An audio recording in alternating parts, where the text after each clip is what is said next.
Welcome everybody to Chris Crazy House Favorites. This is Chris Crazy House and we're going to be talking about some of my favorite things. Today's favorites, we're going to be talking about my favorite horror movie kills and horror movie death scenes. Now, you might hear about some horrific stuff. You might see some horrific stuff. So if that's not your thing, if you're not into horror movies, don't watch this video. These are films.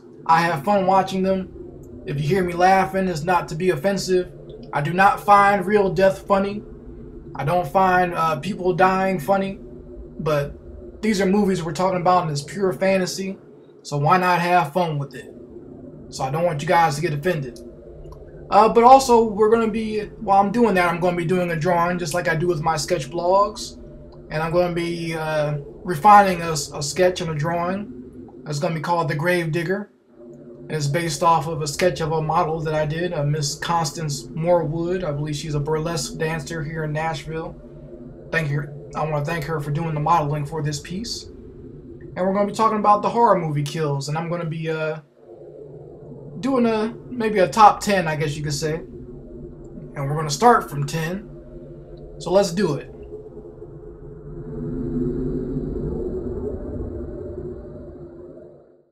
Number 10 from my horror movie kill series is from the movie MANIAC.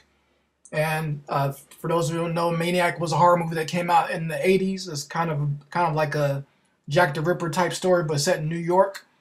And then the scene that I'm talking about is the headshot scene. And in that scene, the special effects guru, Tom Savini, he's in the car with his girlfriend. They're trying to get it on, and she notices someone's looking at him through the window of the car. Then all of a sudden, as they're trying to pull off, the maniac, the crazy guy in the film, jumps on the hood of the car and shoots through the windshield with a double-barrel shotgun and blows Tom Savini's head off. And it's very graphic, very crazy. It's done in slow motion. You can watch the scene online.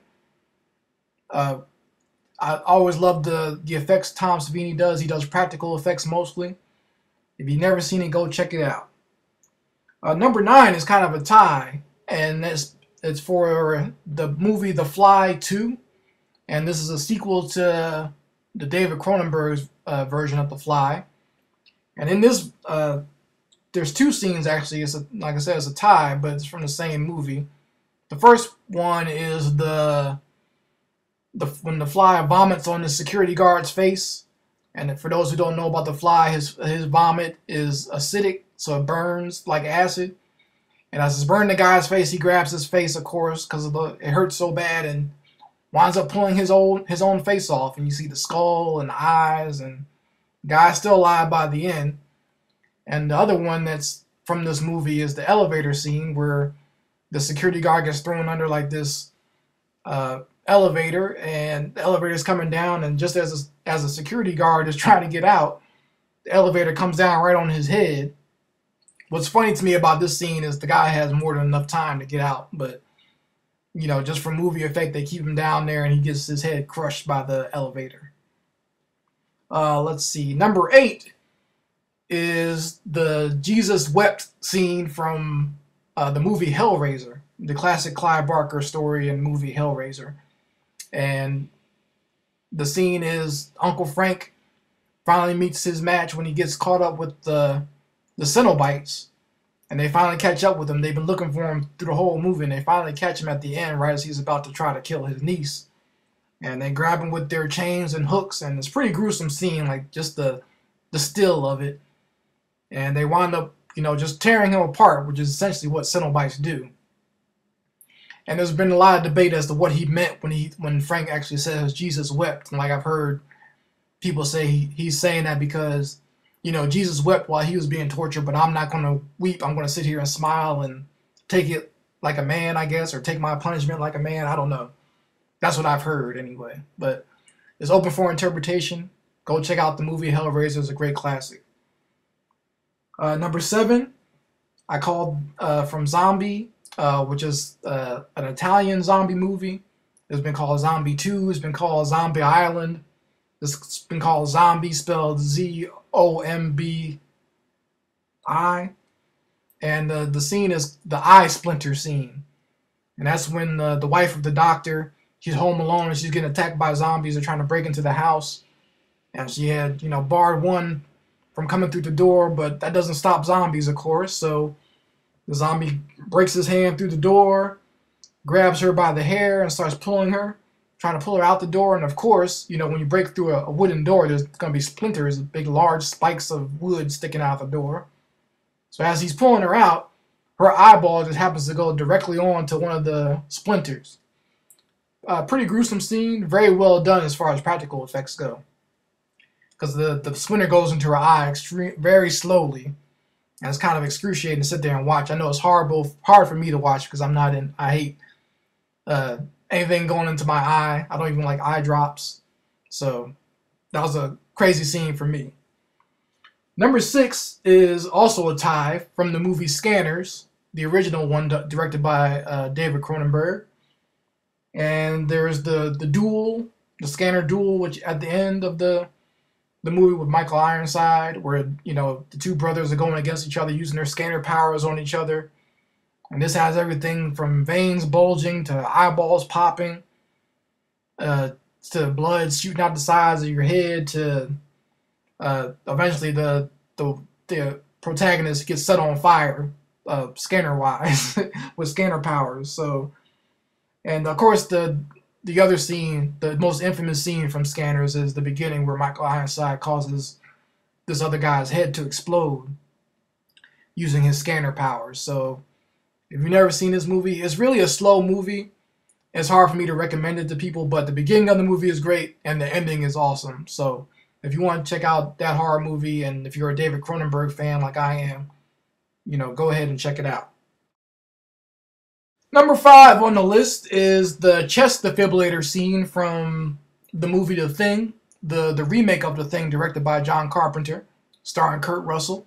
And in this scene, the doctor, he's trying to help one of the characters who looks like they've had a heart attack, tries to use the chest defibrillator, and as he's pressing down, the victim's chest opens up and it's really the mouth of a monster. So they finally find out that this guy was the Thing, and it bites the doctor's arms off, shoots out the slime and stuff like that, and it's already started to assimilate the doctor's DNA as well. And then it's the victim, the guy's on the operating table, his head comes off and sprouts legs and tries to run out of the room. It's just a crazy, crazy scene, and it's all done with practical effects, very effective, brilliant. Some of the best effects I've seen in any movie, even up until now. So go check that out. John Carpenter's The Thing, and everyone loves that scene, the chest defibrillator scene. Number 4 on the list is a movie that most people have never seen before. I know I didn't see it until much later in my life, until I was in my 20s. It's called The Fury, and I think it's directed by Brian De Palma. And it's just like another psychic power story, almost kind of like Carrie. Brian De Palma directed the movie Carrie, and I think went on to do this. And it has one of the stars from Carrie. It has Amy Irving and Kirk Douglas and John Cassavetes. And at the end of this movie, you think everything's over and everything's going to be all good, but the psychic girl, played by Amy Irving, decides to get revenge on the CIA guy that has been trying to control her. And she uses her psychic powers to the fullest extent and causes John Cassavetes to explode. It's a very grand scene. They shoot it from multiple angles, so it's one of the best endings to any movie I've ever seen, because I was not expecting that the first time I saw it. Like I said, I had never seen the film until my 20s. I sat through it and watched it, and that was just like, wow. Also done with practical effects, so I'm sure you guys will enjoy that. Number 3 is a tie from the Friday the 13th movies. The first one is from Friday the 13th Part 7. I think it's called The New Blood, and that's the infamous sleeping bag scene where Jason grabs a girl in the sleeping bag and bangs her up against the tree. They only do it once in the final edit, but if you have an uncut version, you see him actually do it several times, and she dies in the sleeping bag. And then there's the scene from Freddy versus Jason, where he kills the boyfriend in the bed. He stabs him several times with a machete. Then folds the guy up in the bed.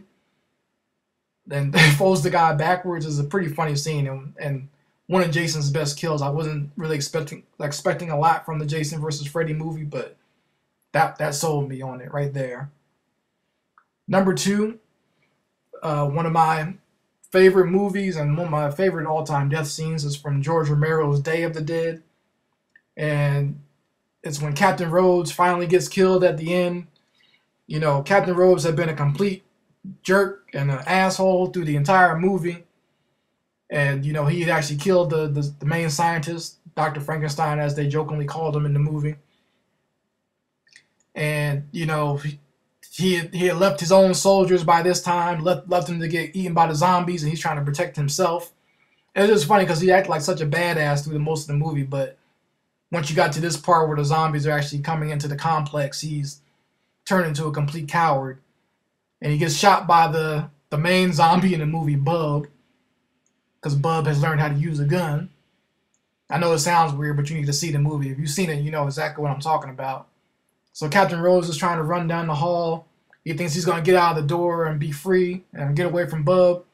And there's a whole crap load of zombies right behind the door. They come through, grab Captain Rhodes, and essentially just tear him in half. And you see his guts and everything all over the ground. And he has the very famous line while they're eating him saying, choke on him, because he's, you know, he wants them to choke on his guts if they're going to eat him. And they use real pig guts, and they stunk pretty bad. So you can see, even watch the scene, see his nose, how his nose and mouth is curled up. You can tell how bad the guts smell. And number 1, my favorite horror movie kill is a classic from my childhood. I probably should not have seen it when I was a child, but what the hell? I turned out okay. And that is from Nightmare on Elm Street, Part 3, The Dream Warriors. Get ready for prime time, bitch. And that's when the young girl is trying to stay awake in the insane asylum. She's burning herself with cigarettes to stay awake. She's watching TV because she wants to be a big movie star when she grows up. But, you know, Freddy's not going to let her get off that easy. First he appears on TV, killing Zsa Zsa Gabor. Then when the girl goes up to the TV to adjust it, some arms sprout out of the TV, pick the girl up off the floor, and push her head directly into the TV screen. And the infamous line, one of the best Freddy lines that he's ever had in any movie. He says, "This is your big chance to be on TV." And said, "Get ready for prime time, bitch." And he pulls her in there and she gets electrocuted. Lawrence Fishburne runs into the room and finds the girl sticking headfirst out of a TV set.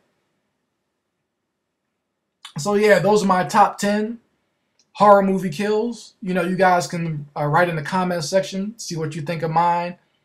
Let me know some of yours. I'm sure you guys have different ones. So let me know what horror movie kills that you like. Hope you enjoyed my drawing here. I think it came out pretty decent. You know, I had to just go over the rough sketch that I had done. And, you know, I'm going to be, of course, putting this on sale on my DeviantArt page. So if you guys want to go buy the actual print, please do so.